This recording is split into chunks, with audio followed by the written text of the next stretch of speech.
ఎవరికైనా ఏదైనా శుభం కలిగితే ఆ శుభానికి కారణం ఎవరు అంటే శంకరుడే. నేను చెప్పట్లేదు ఈ మాట, శాస్త్రములు చెప్పాయి. శుభములన్నీ కుప్పలు తెప్పలుగా ఆయన పాదముల దగ్గర పడి ఉంటాయిట. ఆయన అనుగ్రహించాడు అనుకోండి, ఓసారి ఇలా అంటాడు అంటే అది ఎగిరి వెళ్ళి ఇంటికి తోరణంగా పట్టుకుంటాడు. అందుకే ఒక గడుసు కవి ఒక మాట అన్నాడు, నేను ఓ పువ్వు పట్టుకొచ్చి మీ పాదాల మీద వేశాను అనుకోండి, నేను వేసినది ఇది పువ్వు, మీ పాదముల మీద ఉన్నది ఇది పువ్వు.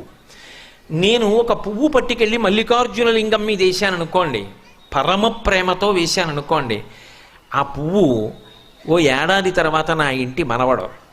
నేను ప్రేమతో వేసిన పువ్వు 2 ఏళ్ల తర్వాత నా ఇంట్లో మనవరాలు.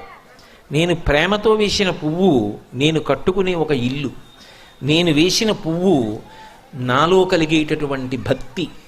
నేను వేసిన పువ్వు ఏ వయస్సులో నాకు రావాలో ఆ వయసులో